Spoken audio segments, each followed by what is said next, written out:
కదా, ఒక్క నిమిషం ఉండండి, వాళ్ళ వర్షం కూడా వినండి మీరు. మోహన్ రెడ్డి గారు గుడ్ మార్నింగ్. సో ఇప్పుడు మనం చూసాం, మరి నిన్న జగన్మోహన్ రెడ్డి గారు సర్ ప్రక్రియ గురించి మాట్లాడుతున్నారు, స్థానిక సంస్థల ఎన్నికల గురించి ఆయన మాట్లాడుతూ ఉన్నటువంటి పరిస్థితి మీరు కూడా చూశారు. అదే భయం పట్టుకుంది, అందుకనేసి జగన్మోహన్ రెడ్డి ఈ విధమైనటువంటి వ్యాఖ్యలు చేస్తున్నారు అని చెప్పేసి మన నాగార్జున గారు చెబుతూ ఉన్నారు. వాళ్ళకి అసలు దేని మీద కూడా ఈవీఎం ఓడిపోతే ఈవీఎంల మీద లేకపోతే సర్ మీద తోసేసేటటువంటి ప్రక్రియ చేయబోతున్నారని చెప్పి చెప్తున్న పరిస్థితి నిజమేనా? అలాంటి పరిస్థితి ఉందంటారా? అలాగే నిన్న లోకేష్ కూడా చాలా వ్యాఖ్యలు చేశారు. సో ఏమంటారు?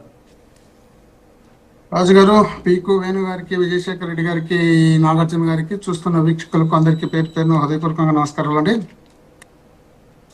దురదృష్టమో అదృష్టమో తెలియదు కానీ ఆంధ్రప్రదేశ్లో కొందరు బీజేపీకి నాయకత్వం వహించడానికి వస్తారు, తెలుగుదేశానికి సపోర్ట్ చేస్తారు. కనీసం బీజేపీ పార్టీ గురించి మాట్లాడుకోరు, బీజేపీ పార్టీ ఏ విధంగా ముందుకు పోవాలని తెలుసుకోరు, బీజేపీ పార్టీ డెవలప్మెంట్ కోసం ఏమాత్రం ప్రయత్నం చేయకుండా కేవలం ఆంధ్రప్రదేశ్లో తెలుగుదేశం పార్టీకి సపోర్ట్ చేయడానికే కొందరు వచ్చి రాష్ట్రాన్ని సర్వనాశనం చేసినారు బీజేపీ పార్టీని. ఎందుకంటే అత్యున్నత స్థానంలో ఇతర రాష్ట్రాలు వచ్చినప్పుడు ఆంధ్రప్రదేశ్లో వచ్చే 0% వచ్చాయి. ఎవరినో కొన్ని కలుపుకుని దాకా 2-3 సీట్లు కూడా రాని పరిస్థితి ఆంధ్రప్రదేశ్. ఇది ఆంధ్రప్రదేశ్ బీజేపీ నాయకుల యొక్క లక్షణాలు, అలవాట్లు, ఆలోచనలు ఫస్ట్ నుండి అట్లే జరుగుతుంది. నిన్న మొన్న నాగార్జున గారు వచ్చినా నేను కూడా అదే పార్టీకి తయారైనా సరే, అది వాళ్ళ ఇష్టం, వాళ్ళ పార్టీ, వాళ్ళ కథ. ఇప్పుడు జగన్మోహన్ రెడ్డి గారు ఎక్కడ భయపడినారు, ఎప్పుడు భయపడినారు, ఎందుకు భయపడినారు? భయపడతామని చెప్పినాడు అన్న జగన్మోహన్ రెడ్డి గారు. మీ మాదిరి పార్టీ స్థానిక సంస్థ ఎన్నికలు వచ్చి చేతులు ఎత్తేసి మాకు అవసరం లేదు, ఎన్నికలు వైఎస్ఆర్సీపీ స్వీప్ చేస్తుంది, మేము పోటీ చేయమని చెప్పి డ్రాప్ కాలే. జగన్మోహన్ రెడ్డి డ్రాప్ కావద్దయ్యా. ప్రతి నియోజకవర్గంలో ఉన్నటువంటి పంచాయతీని కూడా మీరు పోటీ చేయండి, వార్డు కూడా పోటీ చేయాల్సిన బాధ్యత ఉంది. వార్డు కూడా పోటీ చేయకుండా ఇనామినస్ అయితే దానికి బాధ్యత మీరే అని చెప్పి అక్కడ ఉన్నటువంటి స్థానికంగా ఉన్నటువంటి ఇన్ఛార్జీలకు జగన్మోహన్ రెడ్డి గారు దిశ నిర్దేశించడం జరిగింది. సార్ భయపడలే, మీసం మెలేసి స్థానిక ఎన్నికల్లో పోటీ చేయండి అని చెప్పి జగన్మోహన్ రెడ్డి గారు చెప్తున్నారు తప్ప చేతులు ఎత్తేసేయండి అయ్యా, పోయి హైదరాబాద్ లో కొనుక్కోడయా, వాళ్ళు దౌర్జన్యం చేస్తున్నారు, మేము చేసినామని చెప్పలే. లేదో చెప్తున్నారు, వీళ్ళు దౌర్జన్యం చేస్తారంట, వీళ్ళు భయపడిస్తారంట, మేము భయపడతామంట. అంటే నడి బజార్లో నిట్ట నిలువున పట్ట పగులు నరుకుతుంటే కూడా భయపడకుండా మీసం మెలేసి ఎంతమందిని చంపుతారు సంపండి అని బజార్లో పార్టీ జెండా పట్టుకొని ఎగురుతున్నారు వైఎస్ఆర్సీపీ. దాన్ని దృష్టిలో పెట్టుకోకుండా మన ఇష్టం వచ్చినట్టు మనకి ఏది దోచి అది మాట్లాడుకుంటా, ఏది మాట్లాడితే అది ముందుకు పోతుంటే జనాలు చూస్తున్నారు అనేది కూడా గుర్తు పెట్టుకోవాల్సిన అవసరం ఉంది. రాష్ట్రంలో బీజేపీ పార్టీ ఇచ్చినటువంటి హామీలని నెరవేర్చకుండా రాష్ట్రంలో వాళ్ళని ఏదో అడ్డు పెట్టుకొని బీజేపీలో తెలుగుదేశం పార్టీకి ఉన్నటువంటి కేసులు ఉన్నాయి కాబట్టి వాళ్ళు ఎటు ఒత్తిడి చేయరు కాబట్టి ఆ ఒత్తిడి వల్ల మనకు ఎలాంటి ఇబ్బంది ఉండదు కాబట్టి ఆ ఇబ్బంది లేకుండా చేసుకోవడానికి వీళ్ళు వీళ్ళు వాడుకుంటూ రాష్ట్రాన్ని సర్వనాశనం చేస్తూ ముందుకెళ్తున్నారు అనేది వీళ్ళు మర్చిపోయి వీళ్ళు ఇష్టం వచ్చినట్టు మాట్లాడుతున్నారు. గోటలి పార్టీ. అరే మన బ్యాక్గ్రౌండ్ చూడండి అయ్యా, మన బ్యాక్గ్రౌండ్ చూడండి. ఈ దేశం కోసం ఒకే ఒక్కడు ఉన్నాడు, వాజ్పేయి, అద్వానీ గారు. అలాంటి వ్యక్తులు ఈ దేశం కోసం బీజేపీ పార్టీ కోసం బ్రహ్మాండంగా కష్టపడితే ఆయన పక్కన పెట్టి దొబ్బి పారేసి జీరో చేసి పెట్టినటువంటి వ్యక్తులు మీరు కూడా. జాతీయ నాయకుల్ని ఎడంకాలతో దాన్ని బయటకు దొబ్బిన వ్యక్తులు మీరు కూడా. దేశం గురించి, దేశభక్తి గురించి, గొడ్డలి గురించి మాట్లాడితే ఎట్లవుతుంది? ఒకటి.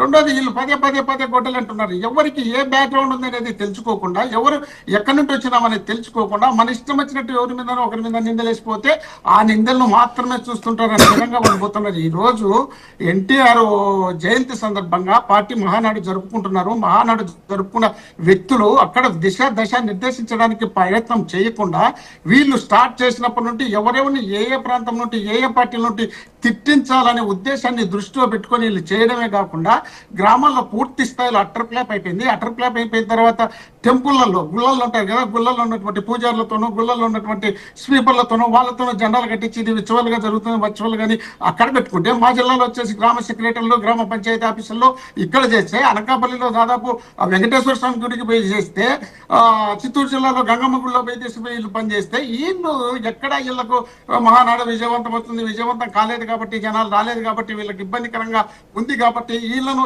జనం చూస్తారు కాబట్టి ఆ చూసేది డైవర్ట్ చేయాలంటే కేవలం జగన్మోహన్ రెడ్డి గారిని టార్గెట్ పెట్టి మాట్లాడాలి కాబట్టి మాట్లాడుతున్నారు తప్ప వీళ్ళు ఎక్కడా వీళ్ళకు సక్సెస్ కాదని తెలుసు. వీళ్ళు ప్రజల నుండి వచ్చినటువంటి నాయకులు కాదు, ప్రజలను మేనేజ్ చేసుకొని పార్టీలను మేనేజ్ చేసుకొని వచ్చినటువంటి నాయకులు కాబట్టి వీళ్ళకు ప్రజలు అవసరం లేదు కాబట్టి వీళ్ళ పార్టీలే బాగుండాలి, వీళ్ళే బాగుండాలి, వీళ్ళ కుటుంబాలే బాగుండాలి అనే విధంగా వీళ్ళు ముందుకు వెళ్తున్నారు. లాస్ట్ కు నందమూరి తారక రామారావు పార్టీ పెడితే నందమూరి తారక రామారావును నందమూరి అని తీసి పారేసి నారావారిని పెంచుకోవడానికి ముందు పెట్టారు.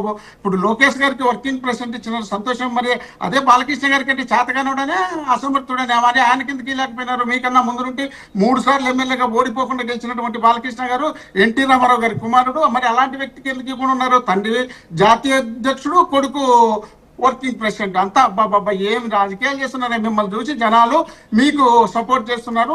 మేము గొడ్డలి పార్టీ, మీది వెన్నుపోటు పార్టీ. వెన్నుపోటు పొడిచి రాష్ట్ర ప్రజలకు పొడిచినారు, మొన్నటి వరకు ఎన్టీఆర్ కు పొడిచినారు, ఈ రోజు ప్రజలకు పొడుస్తున్నారు. ఎప్పుడు మీ జీవిత చరిత్ర అంతా వెన్నుపోట్లతోనే నడిచింది తప్ప మీరు ఎప్పుడు ప్రజల కోసం పనిచేస్తున్నారు. జగన్మోహన్ రెడ్డి గారు ఈ రాష్ట్రంలో రాజకీయాలకు రాకముందే మీరు ఆయన మీద 1,00,000 కోట్ల అవినీతిని పెట్టి ఆయన ఇష్టం వచ్చినట్టు వాడుకొని ఆయన్ను భ్రష్టు పట్టించాలనే ఉద్దేశంలో భాగంగా మీరు ప్రయత్నం చేస్తే దాదాపు 18 ఎన్నికలు అసెంబ్లీకి జరిగితే 15 ఎన్నికల్లో జగన్మోహన్ రెడ్డి గారు అత్యధిక మెజార్టీతో గెలిస్తే మీరు జీరో అక్కడ మీకు డిపాజిట్ కూడా రాని పరిస్థితి వచ్చే రాష్ట్రంలో మనం ఎటు తిరిగి మన పార్టీ ఉండదు. మనగడ సాధించాలంటే మనం ఎవరినో ఒకరిని పట్టుకోవాలనే ఉద్దేశంలో భాగంగా అక్కడ బీజేపీని, ఇక్కడ పవన్ కళ్యాణ్ ఇద్దరిని పట్టుకొని మీరు అధికారంలోకి వచ్చినటువంటి మీరు జగన్మోహన్ రెడ్డి గారి గురించి మాట్లాడతారు. జగన్మోహన్ రెడ్డి గారు భయపడుతున్నారంటే ఎక్కడ భయపడుతున్నారు, ఎవరు భయపడుతున్నారు, ఎందుకు భయపడుతున్నారు? మీ ఇష్టం వచ్చినట్టు మీరే వర్ణించుకొని చెప్పుకుంటా పోతే సరిపోతుందని మీరు అనుకుంటున్నారు. మీరు ఇచ్చినటువంటి సూపర్ 6 సూపర్ ఫెయిల్యూర్ అయింది కాబట్టి సూపర్ ఫెయిల్యూర్ అయిన తర్వాత దీన్ని డైవర్ట్ చేయాలి కాబట్టి ఖచ్చితంగా మహానాడు జరపాలి కాబట్టి మహానాడు జరపడానికి ఓపెన్ ప్లేసుల్లో జరిపితే అటర్ ప్లాప్ అవుతుంది కాబట్టి ఏదో నరేంద్ర మోడీ గారు సొట్టు పెట్టుకొని దాన్ని మనం నడుపుకుంటే సరిపోతుందని వర్చువల్ గా నడుపుతున్నాం అని చెప్పి దాన్ని పెట్టుకుంటే అది కూడా అటర్ ప్లాప్ అయింది కాబట్టి ఇంకా అటర్ ప్లాప్ అయినప్పుడు ఏం చేయాలి? మనము మన గురించి చెప్పుకోవడానికి మన దగ్గర ఎలాంటి పథకాలు లేవు కాబట్టి కేవలం జగన్మోహన్ రెడ్డి గారి స్మరణ, జగన్మోహన్ రెడ్డి గారి భజన. మీరు జగన్మోహన్ రెడ్డి గారు జగన్మోహన్ రెడ్డి గారు